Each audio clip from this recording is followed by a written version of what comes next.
I just built this computer. I have a bad habit of doing that. I build a computer and then use it for a meeting. I don't have that habit. It's coming up now. Just I'm going to verify it's on my other computer. Yeah, I have a message saying it's now streaming live on YouTube. Okay. Oh, yeah. Yeah, And I that's have good.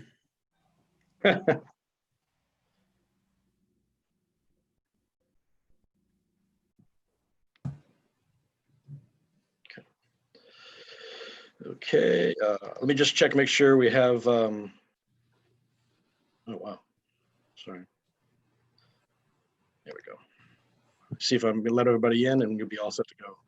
Okay, thank you very much.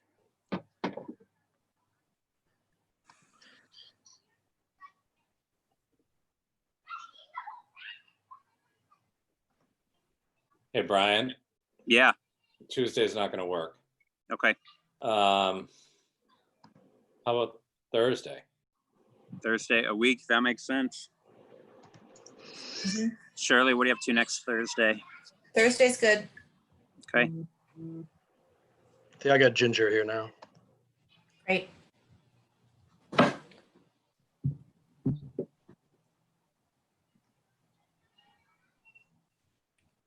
And welcome, Ginger.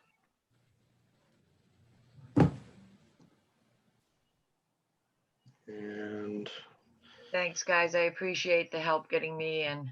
Oh, we're glad you're here. Appreciate it. Well, and then I lost my internet on top of it all, so I had to reboot and everything else. So, but I'm here.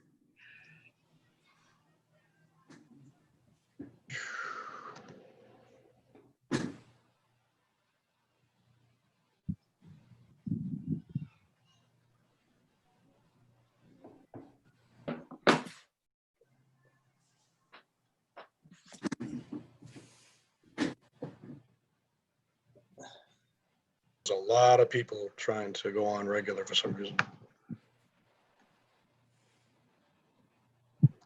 I have a feeling a lot of people probably aren't used to the process if they haven't come on Right. typical days. Yeah, you can also let them know they can go to. I did. I put a message in the chat room. All right. They're just not reading. Does the message have the number to call and Yes, it everything? does. Okay. Yes.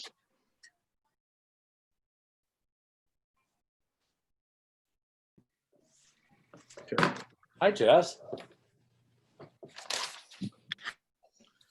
So if we have nobody waiting for you, so I think if you all want to start, you can start whenever you like. I have the flag if you need it, and put it up. All right, thank you very much. Appreciate it. I'm going to call the meeting to order at 6:35. This is the July 16th, 2020 Northwood School Board meeting. I'm going to start with a roll call. This is Brian Winslow. Is Stephanie Arroyo here? She was here. She's muted. She's muted, so she might not. I'll unmute her. Stephanie. Oh, There she Yep. is. I'm asking. There we go. okay. Stephanie's here. Yeah. I haven't seen Shane. Is Shane Wells here? I don't think so. Shirley Glennon Here. and Jessica Boudreau. Here. All right, thank you. And if we could pull up a picture of the flag, we'll do the Pledge of Allegiance. Okay. Had it. I really did.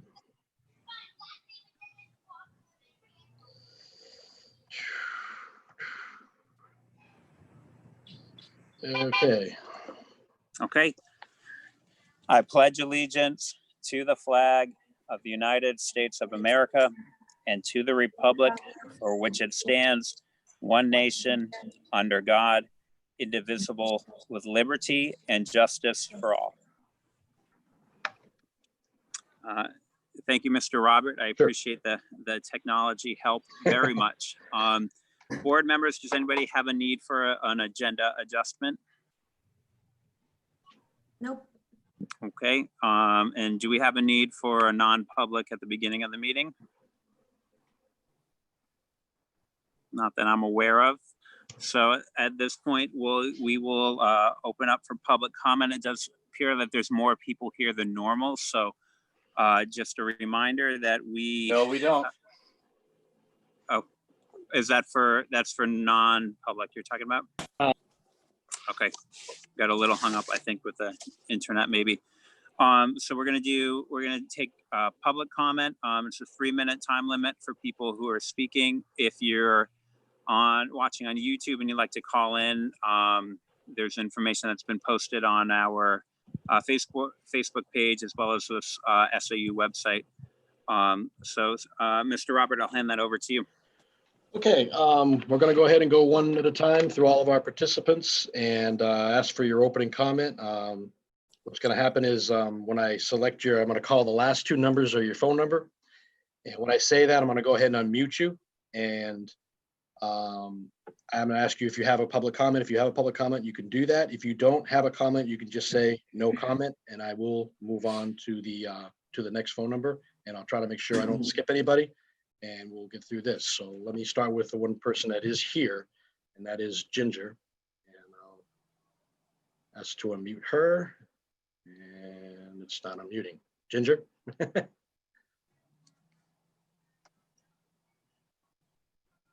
Okay. That's Okay, I unmuted me Oh, and no comment. okay. No comment. We'll go ahead and go to phone number ending in 20. Phone number ending in 20. Do you have a public comment? No comment. No comment. Okay. And oops. Sorry, it's not letting me. There we go. Phone number ending in 34. Phone number 34. Do you have any public comment? I would like to know that if the schools are going to open, would it be possible if we have 2 children in a household that are in different grades, if that is something that they would be able to go if the days are staggered?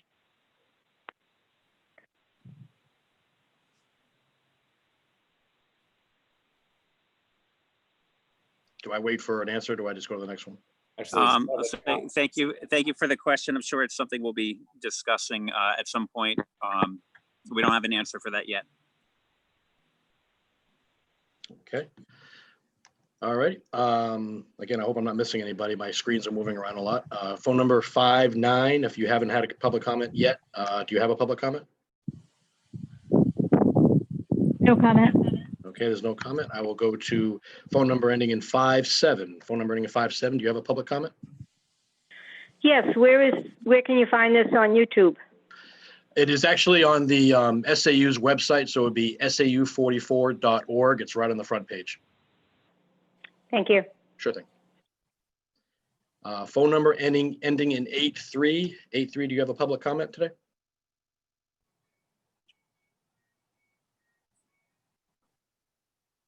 Phone number ending in 83. Do you have a public comment? No comment. Okay, no comment. We'll go to phone number ending in 16. Phone number 16, do you have a public comment? No comment. No comment, okay. And phone number ending in 14. Do you have a public comment? No comment. Okay, if there's no comment, I'm just going to verify my screen that nobody else joined last minute. Just gonna bear with me a second to make sure. I do have Shane Wells here, so let me get him in here. Oh, good. Okay. And 2 more phone numbers came in, or one came in. One dropped off. I think this is the new one. Phone number 36, you just joined, I believe. Do you have a public comment? Okay, no comment. Okay. I believe that's everybody.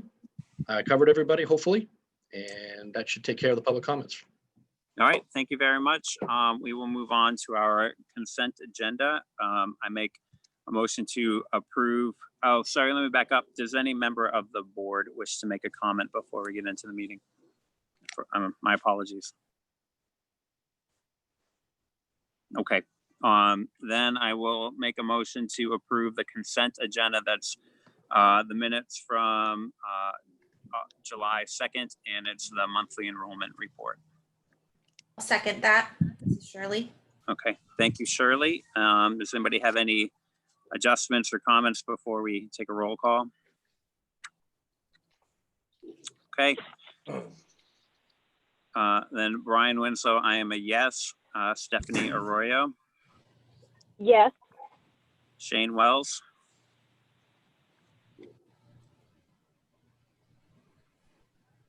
I see you, Shane. It looks like you're muted. Get you. There we go. Okay, he's a yes. He's giving us a thumbs up. There he is. Shane, Yes. thank you. It's wonderful. Shirley Glennon Yes. and Jessica Boudreau. Yes. All right, thank you guys. We'll move on to our principal's report. Good evening. Our report is on page 12, or begins on page 12 of the packet. Given the board's interest in discussing the goals of the strategic plan over the coming school year, I thought it would be helpful if I aligned or started to align the work that we've been doing with NEASC over the last 2.5 years with the strategic plan goals, just so you can see that we have been spending a fair amount of time working on those goals through the NEASC work. So the beginning at the third bullet down, this is basically the conclusion of our 132-page report or whatever that we wrote, where we then have to summarize the critical strengths and needs of the school and then identify action plans based on the critical needs. So, just wanted to point out the critical strengths, a lot of culture strengths, infrastructure strengths, staffing strengths, support of the school board is a strength. Let's keep that up. So a lot of strengths to point out. And then also a lot of things that we need to work on. Some of those strategies and goals from the strategic plan are specifically listed as a need. And then, as I said, we had to identify tasks to complete within 2 years and then additional tasks to complete within 5 years. That timeline doesn't directly align with the timing of the strategic plan, but that's the structure that NEASC provided. And it's really just as a way of prioritizing. What do we need to get done first? What's that foundational piece? And then what comes naturally after that. So I just wanted to give you that so you had a sense of what we've been working on and how it has been in service of both NEASC and the strategic plan. Did you guys have any questions about that before I turn it over to Mr. Robert?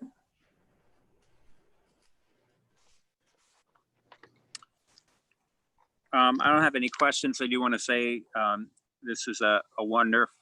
I appreciate getting this list on the critical strengths. I think it's the fourth bullet down back on page 12.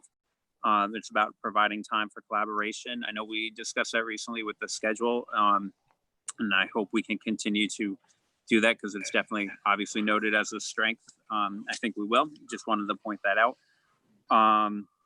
On the critical needs on page 13, about a third of the way down, it talks about the RTI, response to intervention block, primarily focused on ELA and trying to increase that to support math and other things. So I appreciate that that's a focus. That's something I like to see and appreciate seeing it here. And then on page 14, again, it's about win block and whatnot.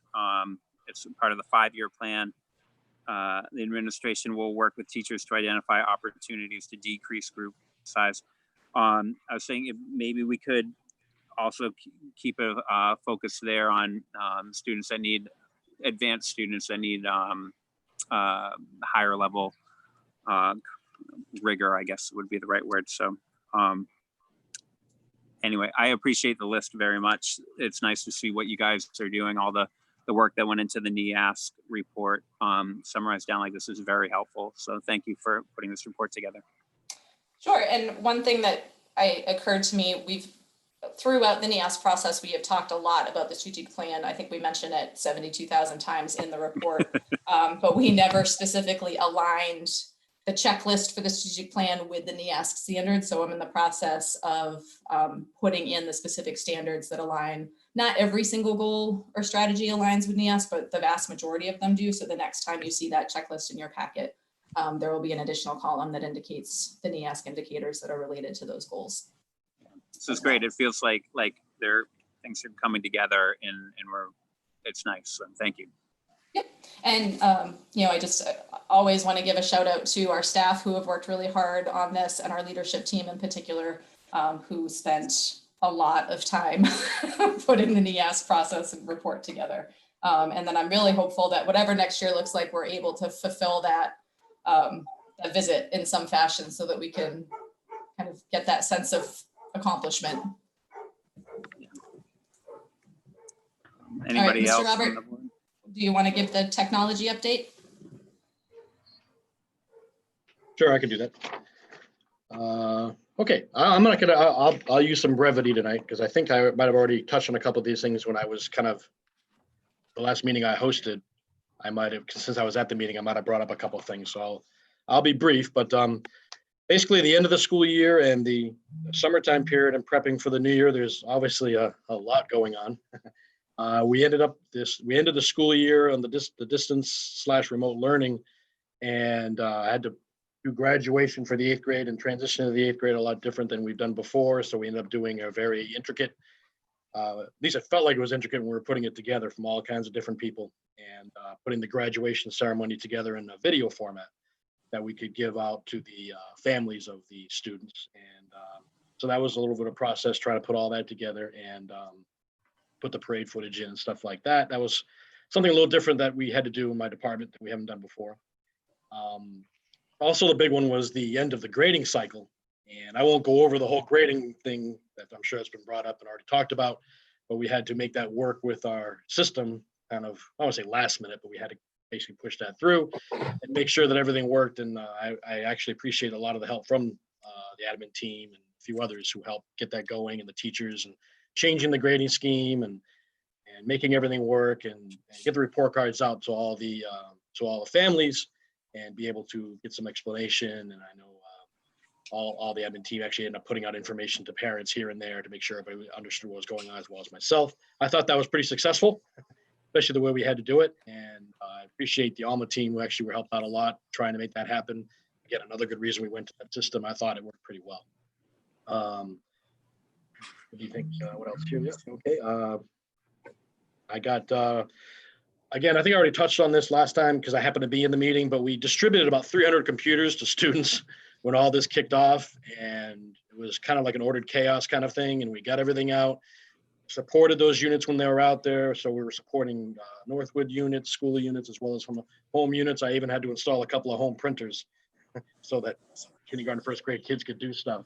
So it was interesting, but it worked out okay. I thought actually it worked out really well. And we're still getting a few more units in, but we're still sitting at about a 1% damage loss, which that's phenomenal. Anybody who works in any kind of support stuff knows that's huge. That's a really good percentage. So the students, teachers, everybody, the parents did a really good job with that.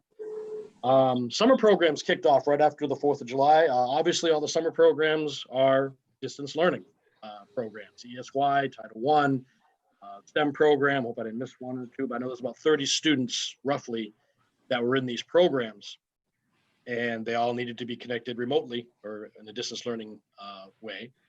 And because of some of the way those programs are run, it was a little more, I won't use the word difficult, but it's the only one that can come to mind right this second. It was more intense. Some of the stuff they were doing, one-on-one instruction, and using some different programs while they were doing Zoom meetings and such, where somebody's echoing, sorry. So we've had to do some unique support issues that didn't pop up during the spring, but we made it through. Everything's working pretty well from what I understand. And that's going to be going on for the next 2 or 3 weeks or so. Some are going longer than that, but we're actually supporting that and doing pretty good, I think, at that. Still having parents come in and go out, deliver units, whatever we need to do to make sure they're okay. My hat's off to the STEM program on this one. I don't know if you ever did STEM work, technology, hands-on technology stuff. They're actually doing that totally remotely this summer, and I thought that's really impressive. They're able to do that on and then my usual summer stuff, enhanced by all of the new school reopening issues that are popping up. Software concerns, teacher concerns of using different new software while they were in the spring, trying to see if we could work stuff out so they could continue using those programs, or changing some of the ways we might be looking at doing some things for the fall session. So we're in the middle of doing that right now. I mentioned the school bandwidth increase that actually got delayed and is actually going to take effect tomorrow at right after lunch. So that kicks off. We had to change a couple things inside to make sure that was going to be okay, but that's going to kick off no problem. And I already mentioned the last part, so that's pretty much it. I know I kind of ran through a lot, but summer is very busy, and with this unique situation, it's a little busier. So that's kind of what's going on in my office. If anybody has any questions or anything. Are there any questions for Mr. Robert? I have a question. Thank you, Mr. Robert. Sure. For the more complex issues that you noticed with the instruction that was more rigorous, can you just share more, like specifically what that looked like as we're thinking about, I don't know, what lessons we can learn for the future? What was hard? Well, I think the percentage of students using the capability of the computer device they were using, I think a lot of students, especially the younger ones, was more static. They'd watch a video maybe, fill out a form, maybe send it up, or maybe they'd email it.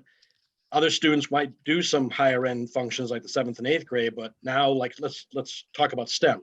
STEM is trying to Zoom at the same time they're trying to program a computer board like a robot, and using that same Chromebook and doing both at the same time while they probably watching a YouTube video and not telling anybody. So that kind of stuff is what I'm running into. Units that were performing without a hitch in the spring, I'd get the same unit out there, and then like during the STEM one was a big one. We had about first couple of days, we had like an 8 out of 10 failure. It wasn't really a failure, it was just how to use the resource and how to connect the device. I don't want to spend a lot of time on this and take up your time, but basically that's to do the STEM program with working on hands-on hardware is probably the most intense thing we can do. Got it. And students trying to make sure that worked and hooking it up to the computer and then doing the Zoom meeting at the same time caused a couple of hiccups with the Chromebooks. Basically, Thank you. Sure. Thank you. Anybody else? Okay, I have a kind of a budgeting question. Mr. Robert, if you remember, we used some surplus funds this spring to purchase replacement equipment Yes. in anticipation of students having computers at home and whatnot, and that we have a really, I think, a pretty good technology plan to replace equipment as routinely before it becomes obsolete. Is any of what we purchased this spring part of our technology plan? And if so, can we scale back on the technology plan purchasing? No, we did. Those were not purchased unless there's some other lines that I wasn't aware, whatever. I mean, at my level, no, those were purchased for offsetting equipment that needed to be used during that area of time. To fix units that break during the spring. And I did put my standard amount into the budget and put it on an RFP that was posted about a week ago.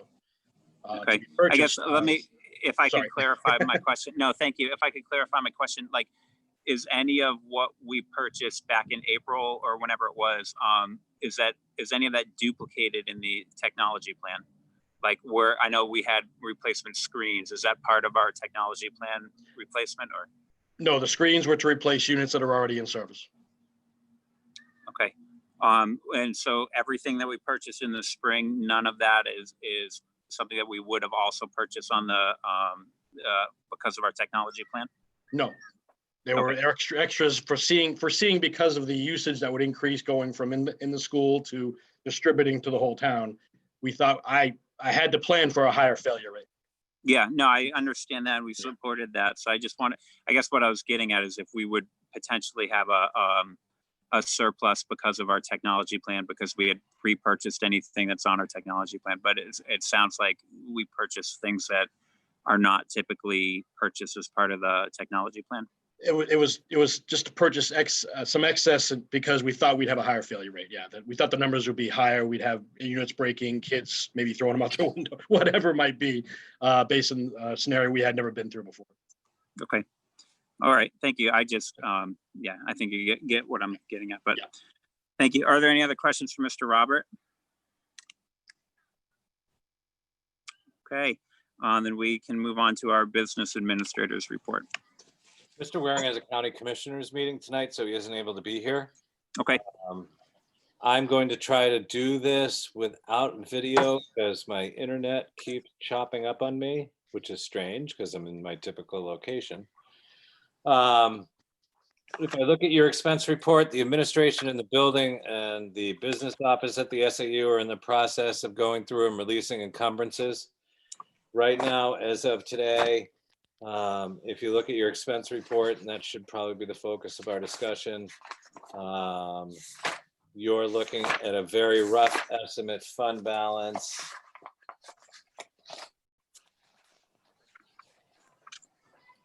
of around 468,000.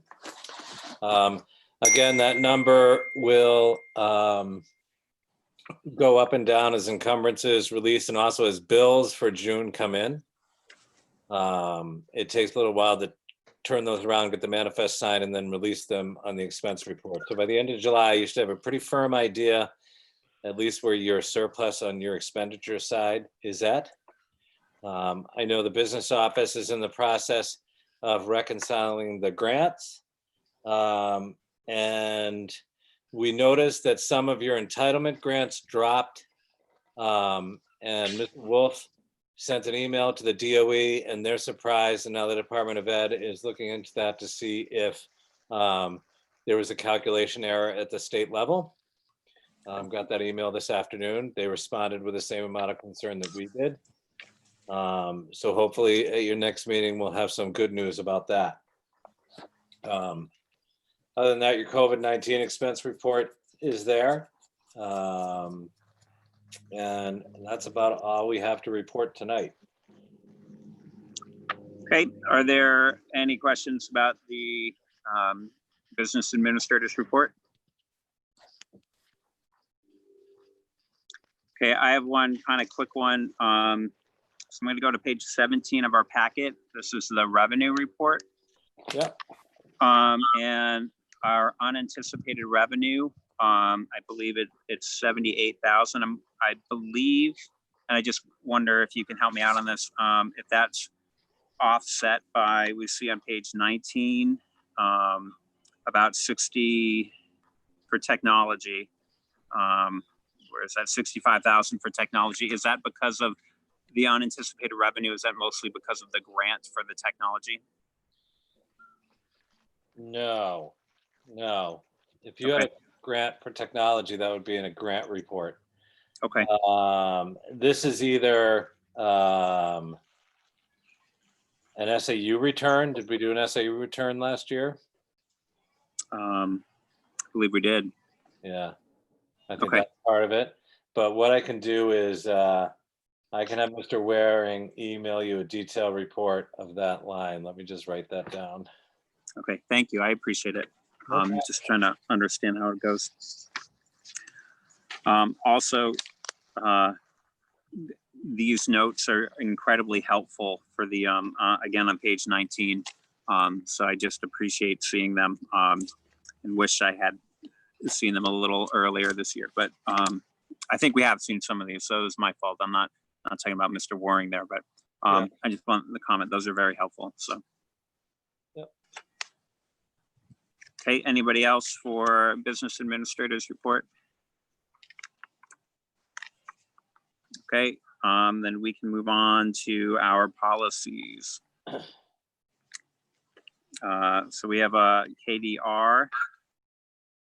Second reading for KDR. This is school district social media websites. We have a second reading for ADC, prohibitions regarding use and possession of tobacco products, e-cigarettes and e-liquids in and on school facilities and grounds. GBED, that's prohibitions regarding use and possession of tobacco products, e-cigarettes and e-liquids in and on school facilities and ground. And we have a second reading for IHAMA, teaching about alcohol, drugs, and tobacco. Do you guys, would the board like to go through one at a time with anything to change on any of these, or are we okay to move these as a group? I think we're good to go ahead with them. So I'll motion to approve second reading.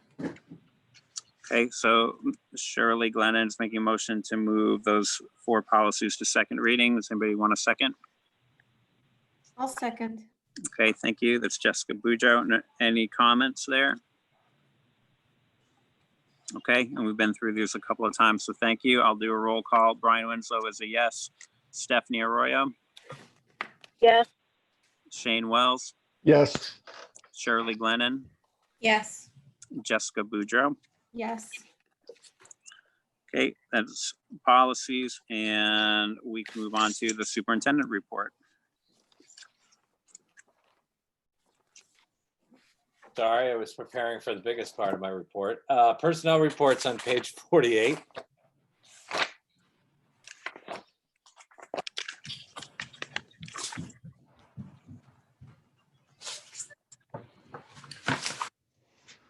Okay, so these are stipends. This is informational, I believe, because they're stipends. We have Samuel Langdon to the boys soccer coach, Carrie J. Scott, Title I summer paraprofessional, and Jessica Carloni, Title I reading specialist for the summer.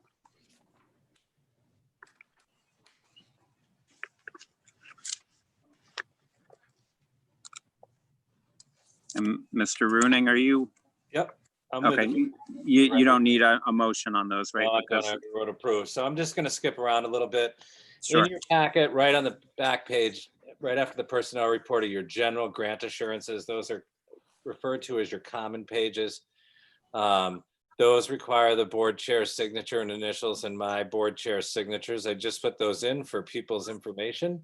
What will happen is I'll have that doc assigned to me first so I can sign off the assurances. And then the board chair will probably be more comfortable knowing that I've signed off first before he signs off. I don't know, just a thought. I appreciate it. Those are doc assigned to Mr. Winslow. And those are for your entitlement grants.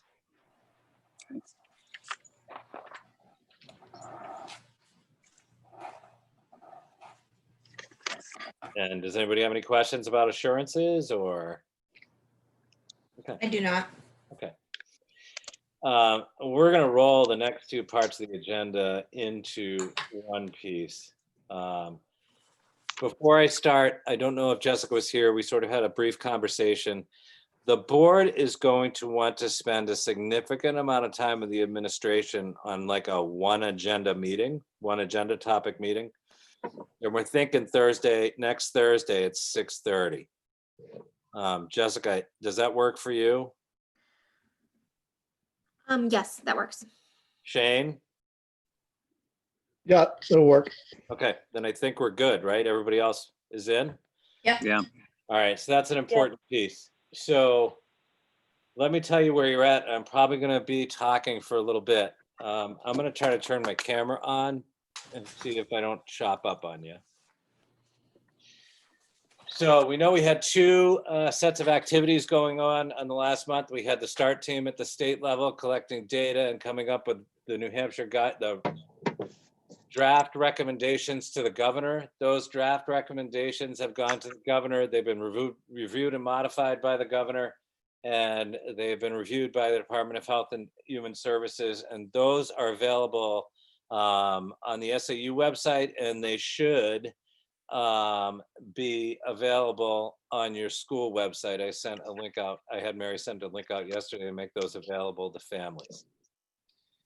At the same time, while we were waiting for those recommendations, ever since school ended, we've had sort of a super committee, about 32 people looking at 5 different areas on how to reopen schools. I'm going to give an overview for the community in a minute of the activities that they talked about. These are high-level activities. This is a huge issue, so we have to start really big and then work to small. And the actual work to small will be done by the building team in consultation with me. But now the building team has the committee's recommendation from SAU44, and they have the the committee guidance from SAU44 and the state guidance. And now Jocelyn, Adrian, Steve, Kathleen, and other staff members need to come up with operational plans how are they going to take those two documents and turn that into a workable operational plan as we look to reopen? So they'll be looking at 4 different scenarios. They'll be looking at schools fully open. They'll be looking at a hybrid component. They'll be looking at a remote component. And then they'll be looking at, let's say we start fully open and then have to shift to remote because of changing health conditions. So it's a dynamic process that they're engaged in. And Ms. Young has told me that she will have that largely completed for your review, revision, and approval and input for next Thursday. So what I'd like to do now is, rather than review the state guidelines, because those have a certain amount of flexibility, and so do our guidelines too, I'd like to just quickly give a high-level view of the work that the Superintendent's Advisory Committee did, and then tell the community and the board some things that are going to happen over the next couple of days. Remind me to do that. So there was 5 subcommittees and a governance committee. The governance committee was sort of like the committee that reviewed things and tried to gather information, and still has some work to do. But there was a facilities subcommittee, there was an operations subcommittee, there was a health and wellness subcommittee, there was a technology subcommittee, and there was a curriculum instruction and assessment subcommittee. And those subcommittees had similar responsibilities as what will happen at your local level, in that they had to look at what we need to do, reopen school with those different scenarios. So just to give a quick overview, facilities came up with activities that had to do with preparing building use, what they thought they might need for staffing because of increased cleaning protocols. They talked about inventory and equipment that they need to make sure that things are clean. They talked about access to the building, drop off and pickup locations, measures to reduce transmission, signage to promote social and physical distancing, communication.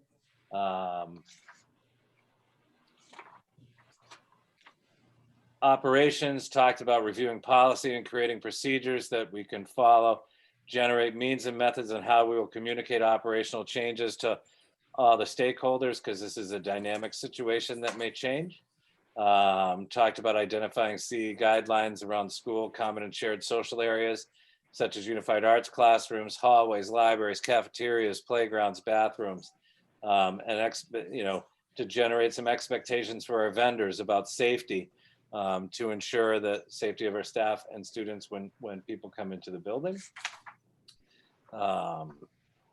They talked about some potential budget strains that we might have. They talked about establishing draft policies and procedures for extracurriculars and activities, including how to allow spectators, close contact sports equipment disinfection. They talked about collaborating with transportation vendors to implement a busing plan that meets the social distancing requirements. They talked about conducting a staff assessment to understand who is coming back, and then prepare to hire as needed if people are choosing not to come back. Goal H, assess the need for new or additional positions with a specific focus on student and staff wellness, but also technology support. Orient school staff to any operational changes. Health and wellness, talked about gathering district-specific information about family and staff readiness, comfort levels about on-site versus hybrid versus remote, establishing local health and safety protocols,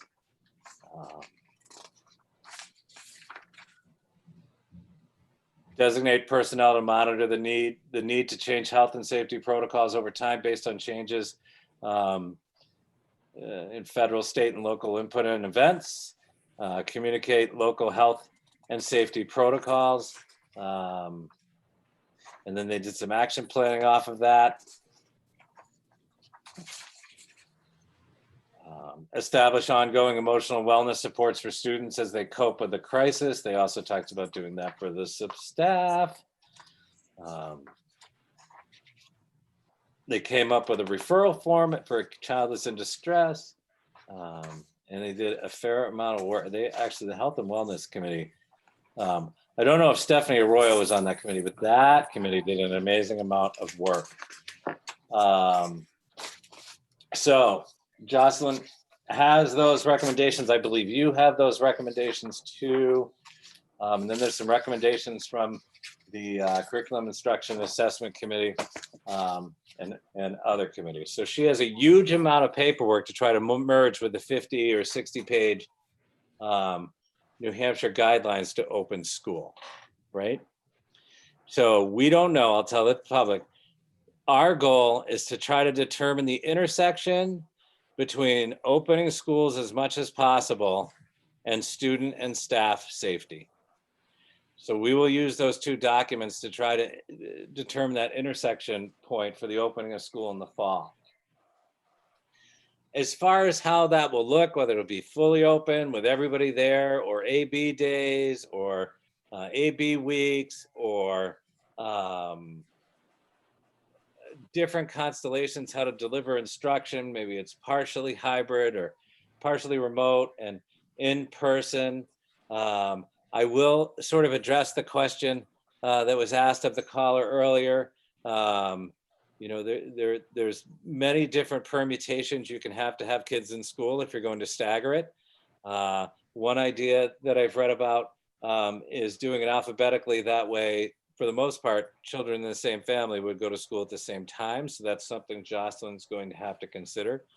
But I can tell you that if we have to do a combination of partial and in-person instruction, there's going to be bumps for families. And there's going to be bumps for teachers, and there's going to be bumps for kids.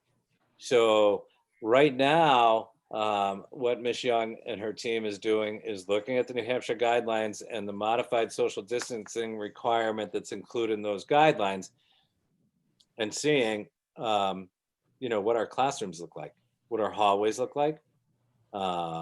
At the same time, food service is going to have to go to a training next week that has to do with food in a COVID-19 environment. So there's a ton of information for the administration of the school to consider, and then try to turn that around and get that back to you next Thursday so we can start communicating plans to our families. In the meantime, I also need to assess what staff is apprehensive about coming back because of either being in an increased risk category or having someone in their family in an increased risk category. A letter went out today to the staff that says if they're in one of those categories or have those concerns, please get in touch with Human Resources, and we'll start looking at accommodations and special considerations and what we can do for those employees. So that process has started. I just got my letter to the parents back out of editing. It'll go out tomorrow morning. And that letter has 4 basic areas. It tells everybody about the release of the guidelines and gives them a link to the New Hampshire guidelines. It talks about the work of the committee, which I'm doing right now. It asks for their help in completing what is going to be a local survey that is basically 6 questions, and they're really easy. Like, one is, what is your student's name and what grade are they in, is the second question. And they're not open-ended, and they're just specifically there to measure potential bus usage and comfort level, and what families, what instructional format families may prefer for their children. We'll be able to look at that. I can tell you that in our SAU survey, roughly about 18% of families did not feel comfortable at that time about sending their child back to school. So 18% of our children, at least in the SAU survey, will require remote instruction. We will work with families to make the choice that's best for them individually. And then the rest were in favor. I think it was about 50% were in favor of school fully open and everybody there. And the remaining percentage, thought about some sort of hybrid approach. So it's complex. The local surveys, although everybody, I can tell you that the SAU survey and the state surveys and the other district surveys that I've seen, those numbers are about the same with intolerances. But your local survey for your parents Then I believe we'll go out tomorrow, right, Jocelyn? Jocelyn Think here? so? Yep, yep. It's ready to go. It needs to be customized for Northwood, so it's their data. That will go out at the same time. There's a staff survey that'll go out that will help capture that data in an easy way for me to digest to support the letter to the staff. We have a lot of work to do, and I don't think it's work we really could have started until Tuesday afternoon, other than the pre-work we were doing with the global kind of activities that we needed to engage in. There will be some challenges. There'll be some misalignments between the superintendent's advisory committee subcommittee recommendations and the state guidelines, and that's sort of what we're going to have to work out. And then we will proceed with your blessing on opening school as much as we can. And I do expect at this point that school will be open in some fashion for live instruction on the first day of school, whenever that's scheduled for. I don't know where it is in Northwood. My hope, and I think everybody's hope, is that we can have our students back for the time that we're supposed to. And I know that's what we're working hard on. So next week, I will be spending some time with Jocelyn and her team. And then next Thursday at your special meeting, which the public will be invited to again, we'll start working out those reopening details. Hey, Scott. Yes. On Thursday, I know you said the public is welcome. Is that going to be a work session, or is that going to be open to public comment? I think you should have a special meeting, actually, because you might need to vote. Okay. So I would post that as a special meeting and just focus on this one topic. Right? Okay. Sounds good. Does that sound acceptable to the board? Yeah, I'm jumping ahead a little bit here because our new business is on our remote meeting schedule. And I'm hoping that where we're talking about ideally being able to open back up in school, that we can, as a board, meet in school in person next Thursday. But if we're not ready to move ahead to that, we can hold off on that. But Yeah, I would recommend, I'm sorry, Jocelyn. I think we can meet in school. The gym right now is not an option because the floor just got done, so it would have to be in the library, but we could, I spoke with Mr. Robert and he can make the part remote, part physical meeting, part work. We just would have to do it in the library.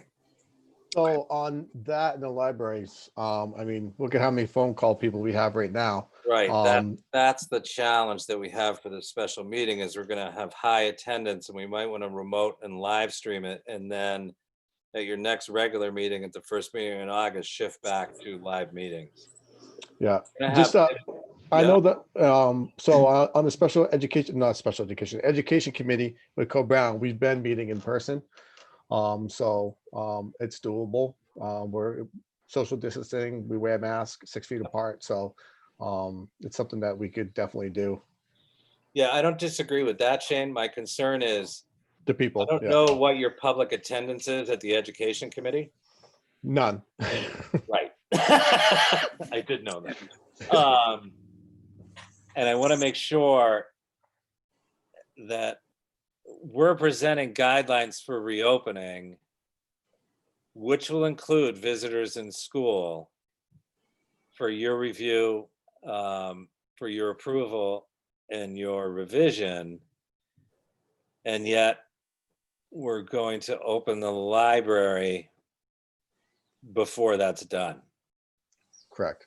You see the other issue that we have to deal with is that of masks. That seems to be a hot debate right now everywhere.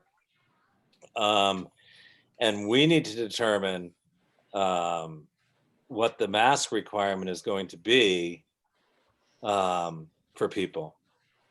I know that my now, here's the thing, superintendent's responsibility is I have the responsibility to have a safe school. That's one of the responsibilities that I have under RSA. And I'm allowed to use state, local, and health guidance to make that determination. So I may make that determination and recommendation to the board that any, and it's actually a recommendation in the New Hampshire guidelines, that any visitor to the school wears a mask. Is that, I thought that was, listening to the press conference on Tuesday and the governor speaking, he said that visitors to public schools would be required to wear a mask. And then that was questioned if it was a shall or a should. Yep, and then he went on, but even we can still determine that people wear masks. Yeah. To the school. And that will be one of my recommendations. In school, I think there's some flexibility once the kids are settled in the classroom and they're distanced appropriately, especially younger children. There's some other modifications we can possibly use to help them. But if you look at the guidelines, and I would err on the side of safety when we can, we're looking at the older students wearing masks in the hallways when they come into school, when they leave school, and not in the classroom as long as we can distance appropriately. But we're getting a little ahead of ourselves here. Yeah. Because Jocelyn hasn't operationalized her plans yet, and I haven't looked at them. But So- I think I have a question. sure. Is that something that we could vote on just based on the visitor piece now in order to be able to hold a meeting in public? Or is it something that we need to do at the next meeting to follow a process? I'm not saying we need to do that now. I'm just wondering if that's an option. No, that's an option. I mean, it's still kind of crowded in the library if we have a lot of people, but I just, if we can yeah. establish those rules, that's my main discomfort with meeting in person on a personal level, so. Yeah. Right. And you've seen this debate at work too, I'm sure, unfold. Mhm. Yeah.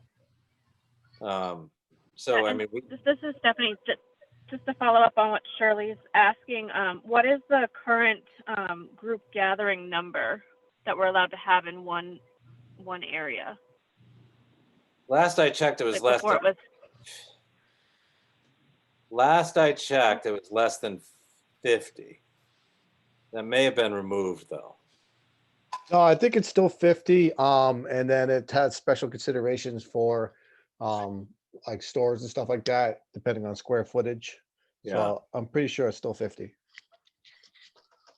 yeah. So I mean, I think my recommendation would be to find out what that number is, and then it's a first come first served basis for any other additional attendees until we hit that number, and then we should vote on the mask piece.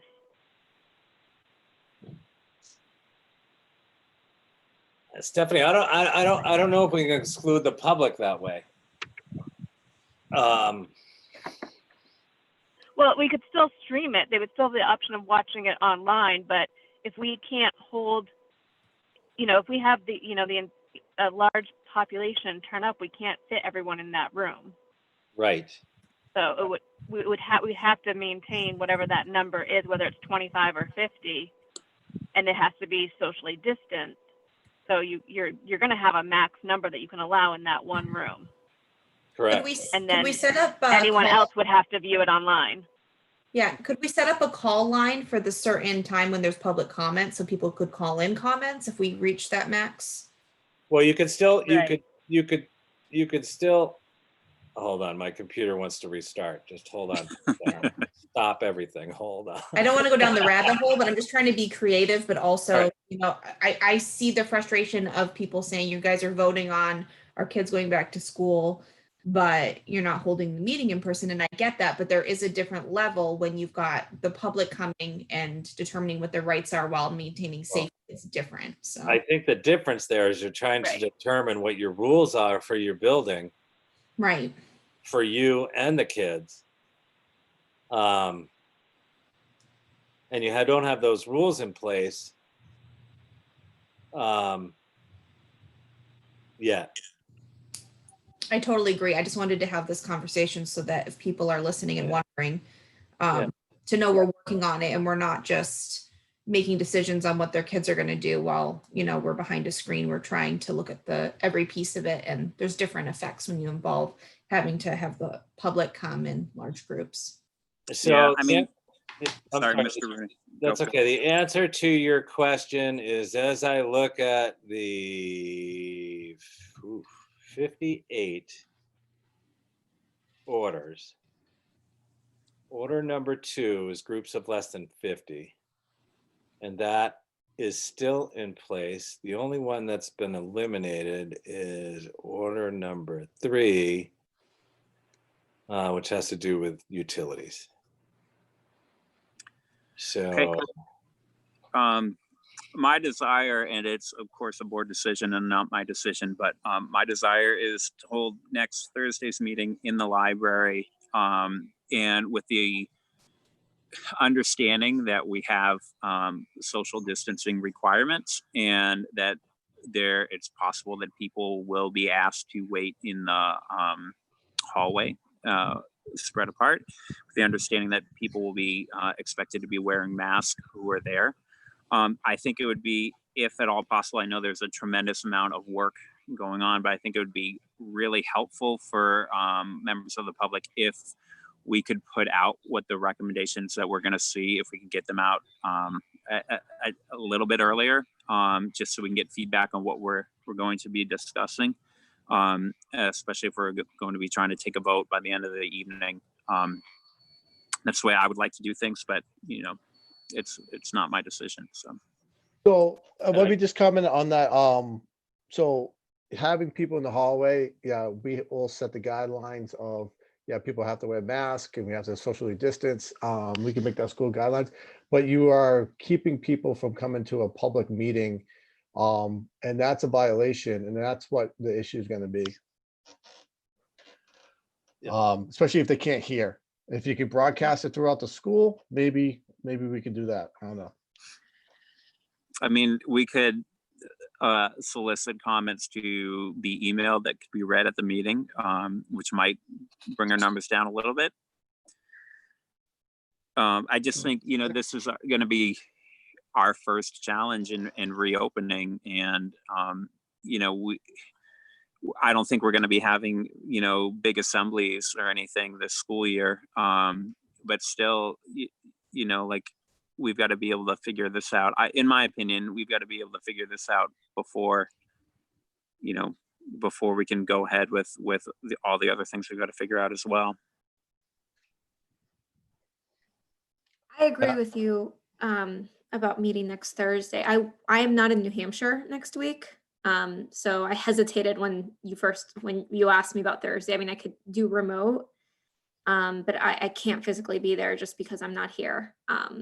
But for future the August meetings, I would be able to, for whatever that's worth. Okay. And there has been, Jessica, there always has been, as long as there's a majority present, then you're able to teleconference in. So Okay, if you're able to participate, you'd still be legally allowed to participate if you as long as there's a want quorum to. board physically Great. present. Yeah, I will Right. then. Okay, great. I don't know. I just feel like, Brian, I understand exactly what you're saying. I just think we're just putting the cart in front of the horse on this one. Like I have limited information of what the operational plan is. I have, you know, I've looked at the state guidance. You know, I kind of understand that Sununu has left it up to the school districts, and I'm glad he did it. He did it that way.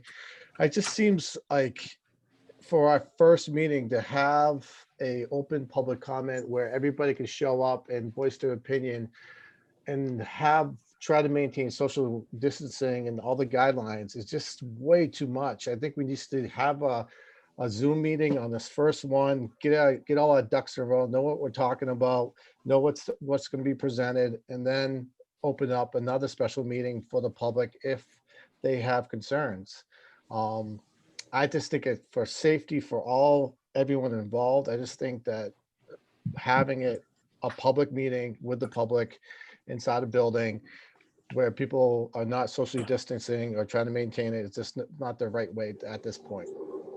How about if we consider just putting some notification out to the public that we anticipate this will be the last remote meeting, so that they realize that we are starting to come back to meet in public. Kind of let them know we're setting those guidelines at this next meeting for what we're going to expect for people to do if they're going to attend in person for safety. and also put out that call, like you said, to solicit comment or questions in advance so we can get some emailed discussion points in ahead of next Thursday. So we can incorporate, you know, the public's comment at a higher level, but also just communicate to them that we will be meeting in person, that we just need to set those guidelines and get some communication out about it. Yeah, I mean, I think that's a good idea. I mean, what if we have like a hot topic issue in August and we have, you know, 45 members of the public that want to come then? How's it going to be any different than it is next week? You know, there's still going to be, the conditions not really going to change all that much, but. I think it's that we're setting those guidelines for safety requirements to attend in person next week. Right? So if that's a bigger discussion than just saying everyone wear a mask and only this many people, if we need to be a little more specific about it, we can plan that to be part of our meeting next week to set those guidelines or requirements and get that notification out in advance. And we haven't even really received all our data back yet. Just think about that letter going out tomorrow. And then all the people, there could be some angry people. And then we have 200 people there on Thursday and we haven't even done any work and we're gonna look like a bunch of fools. I feel that we haven't even set up any guidelines. I think if we keep it structured here, set some rigid guidelines of what we're gonna do and then open up to the public comment, I think that's better than having a mob mentality at the meeting. I think we'll still have the comment, but we could have it remotely if we're concerned about our safety. I just want to jump in. The letter going out tomorrow is not going to make anybody angry. But it's going to make people interested. It's going to make people interested. Yes. And interested people are sometimes angry people. Well, they can get passionate. But the other issue that you need to consider, and it's really a board decision as to what you do, is as far as getting these guidelines ahead of time, and then having the operational problem of diverting Jocelyn, Adrian's, Kathleen's, Steve's, and Bob's focus on getting those guidelines ready for you, to how they're going to lay out a hallway, how they're going to lay out a meeting space, how they're going to broadcast it remotely and in person, is sort of a distraction to them trying to get this to you as soon as they can. Mm-hmm. That's fair. And I don't think, honestly, that you're going to have this days before your meeting, because they're in another pivot position, just like we were in March, where we did as much work as we could do at the SAU waiting for the guidelines. The guidelines come out, you know, Tuesday at 3 o'clock. And then 9 days later, we're going to present you with operational plans. Yeah. I think, and I want them to be good plans. And I want them to be plans that don't need a lot of tweaking. And I want them to be plans that work for the families and the children and the board and the teachers, as much as possible. And I think Jocelyn and her team need that time to focus down on that. Are you, I mean, are you anticipating that the board would take a vote after hearing the plans next Thursday on whether we're moving ahead or what we're changing before we move ahead? Or are you anticipating getting the information, sitting on it for some amount of time until maybe the August meeting and then taking a vote?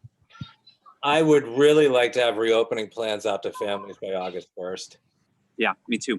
I think they need time to plan. So I think we need to double down for a long meeting and just get through it. And possibly as pieces are done, she can forward those out to the board for review.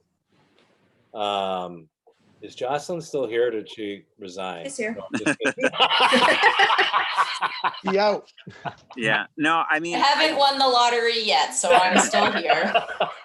I mean, I personally, I'm torn between kind of two issues here. One issue is what you just said. We want to make a decision and get moving. We want the plans to be well thought out and we want to move in the right direction at the right time. And we want to do that as, early as is reasonable so that people can prepare. But I'm just really conflicted by making by not getting public feedback on the plan, on the proposal. And I'm really conflicted on the hypocritical stance of telling staff and students they have to come back before we ourselves come back. I'm trying to balance that out by suggesting that we meet in the library and that we require a mask and social distancing. But So that's- Ryan, I just want to share that I've had some people come to me with that same question of like, oh, you're meeting on Zoom. Maybe that means that kids shouldn't be back in school. And when I have discussions with them about the differences because of the public piece and ensuring people's rights, they tend to pretty quickly understand why.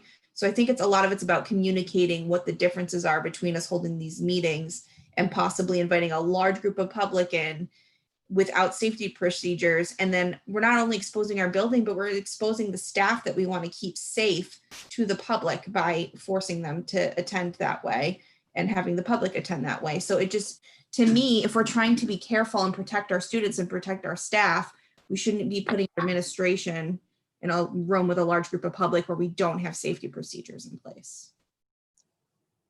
So that's why I asked if we were going to do a work session, because if we did a work session, we would all be on the same page and then we present it to the public on Thursday.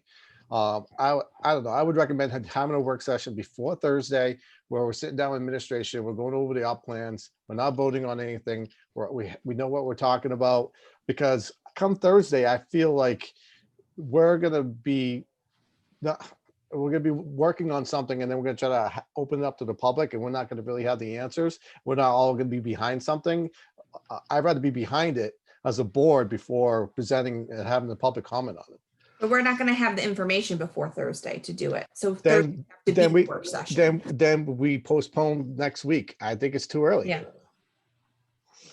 Yeah, what if next Thursday was work session and then the following Tuesday we had another special meeting that's then open to the public with what our decisions are?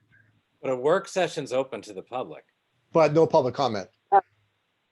But there's no public comment, right? All right. We could certainly do that. Can we make a vote to require some safety protocols for the public that attend the work session? I mean, there are schools that are requiring all visitors to wear masks as they enter right now, so. Well, it sounds like the work session would be a remote work session. Oh, okay, I see. Yeah. But if it's a work session, we can't vote on anything. We just work things out. We can't vote on what our safety mandates would be for attending a public meeting. And I think that at least we go ahead, Mr. Ritter. If you did it as a work session, that would give you the time to digest everything before you had a meeting to take action. Correct. Exactly. Right. I mean, Yeah. if you're looking at a work session, you're looking at a collaborative interaction between the administration and the board, trying to come up what's best for and safest and most appropriate for all members in your school community, right? So, and then you can sort of, you can give an indication on which direction you want to go, and then those plans could be presented at your following meeting, right? Oh, this is a 5-week month? Yes. Right, and I have another meeting on Thursday. So yes, the following Tuesday. Which would be the 21st. No, the following Tuesday. Oh, the 28th? Yes. Yes, correct. My bad. Yep, 28th. Yeah, and actually, Thursday's open too, the 30th. The 30th. The 30th, okay. Thursdays are better for me. I can do Tuesday, but I'll probably be late. That's all. Right. Okay, so if I could run this down, if we have a work session next Thursday, the 23rd, we can basically come to a consensus on what's working what's going to be voted on, and then we can get that out and get feedback. We can set a meeting for Thursday the 30th where we can take a vote. I think that makes sense. I want an answer quickly as much as anybody. I've got 2 kids in the school, so I get it, but Yeah. I also want us to have a plan that we feel really solid about, because it's hard to feel really confident in what the right choice is right now. There's so many unknowns and we're all doing the best we can, but I think having that time to digest it will be an opportunity for us to, consider some things we might not think of on Thursday that we can, bring back to the discussion on the following week. Okay. Stephanie, Jessica, does that timeline sound reasonable to you? Yes, I think that makes the most sense. Okay. And Mr. Runing, that works for you and Miss Young and everyone? Yes. Okay. So next Thursday's remote, the following meeting Would be in person. we can do in person. I just want to be clear, the gymnasium is probably not available for at least a month. The floor takes quite a while Sure. to cure when it's humid, so Sure. putting that out there. So Would the one, cafeteria be available? Would that Look. work? The cafeteria is available, however, we have pretty significant concerns about the acoustics in there, so I just Yeah. don't know how that would translate for the remote portion. But I mean, we could try it. I'm just thinking about spacing people. so another thing we could do, it's a little bit bigger than the library, is use the town hall. That's true. And then we aren't using the school building if we're trying to maintain extra section there. Yeah, I don't know what kind of message that would send though. Yeah. Yeah. Yeah. No, we need to start opening, but we need to do Yeah. it thoughtfully.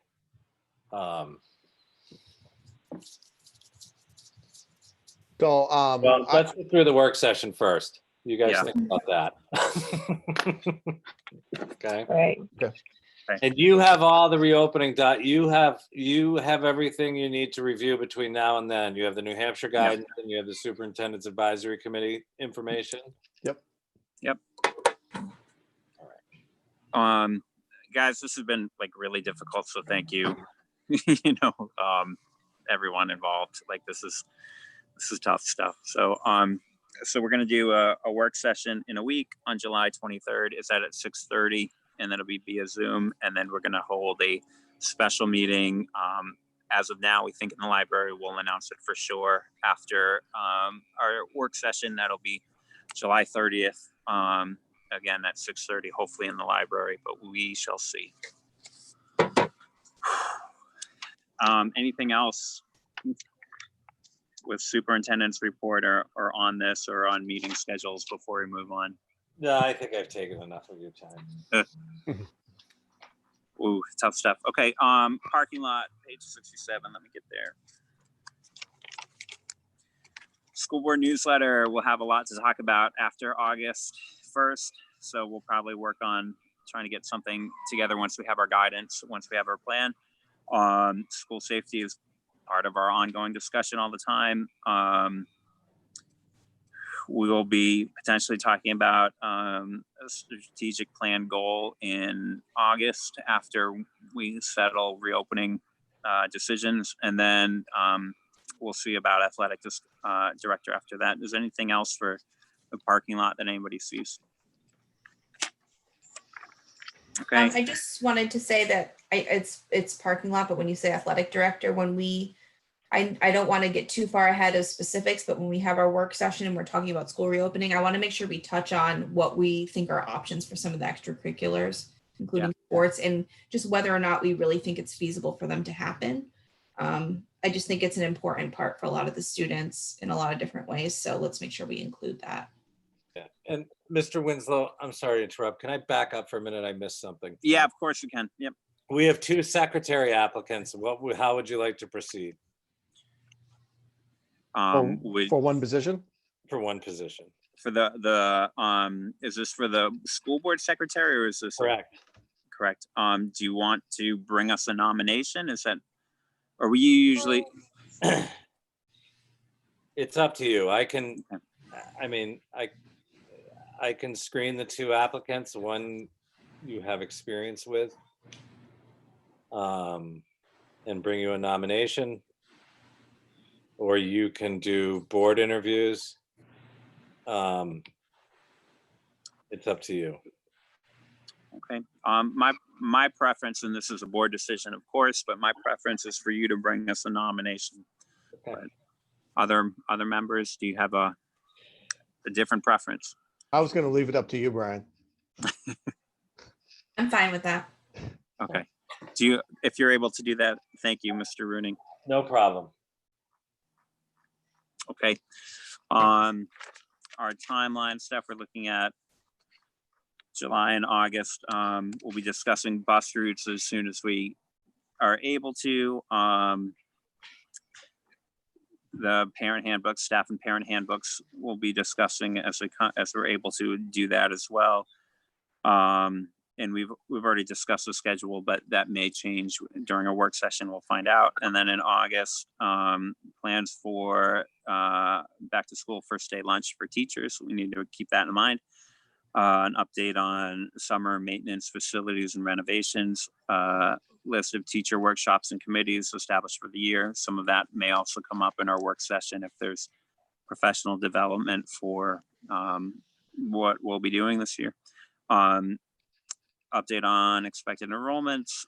I don't think we have any negotiations to contact this year. I believe we're in the middle of those contracts. Well, as a result of your reopening plans, you may want to do a meet and confer with the union. Okay. Okay.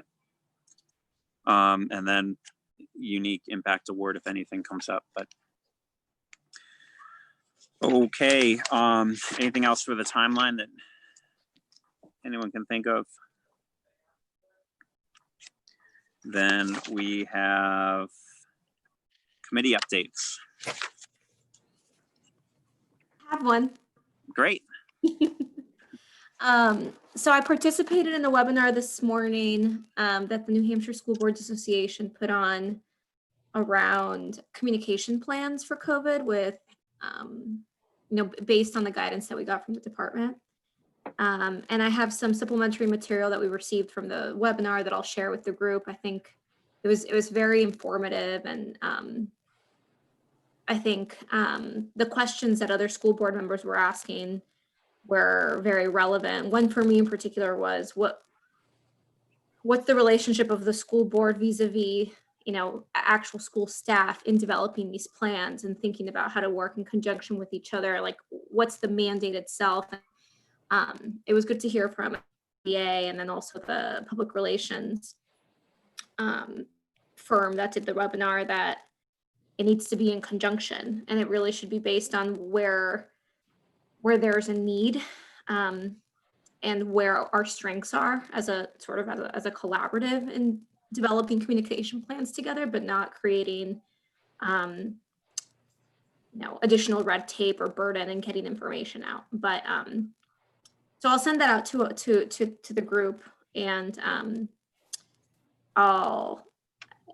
folks, I don't know, Jocelyn, if you'd like that too, or if I should also send that there, but to school staff. But it was very informative, and there are templates, and the webinar was also recorded. So that's my update. Thank you. Have any other committees had the opportunity to meet? Okay.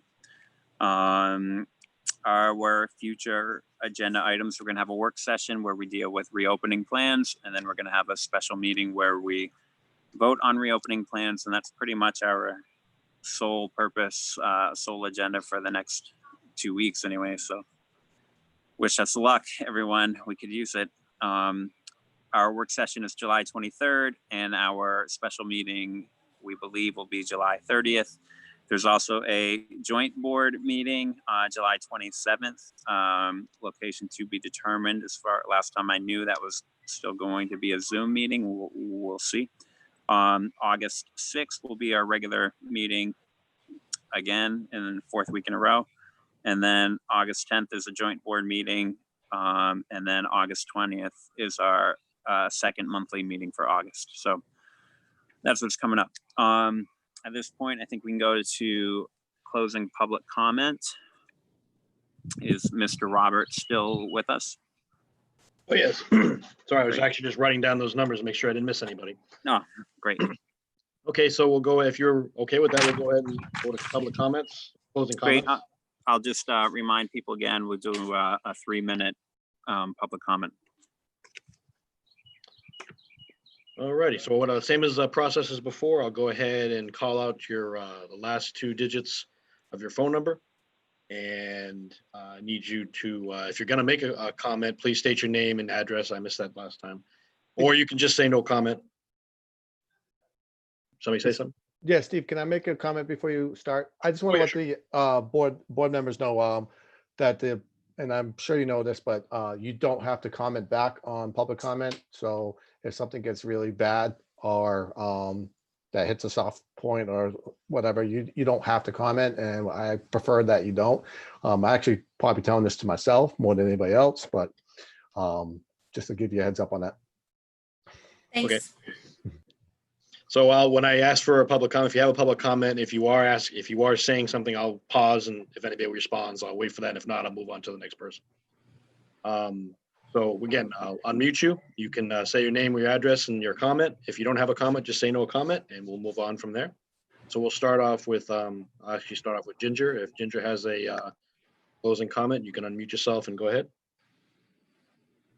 No comment. Okay. Whoops, sorry about that.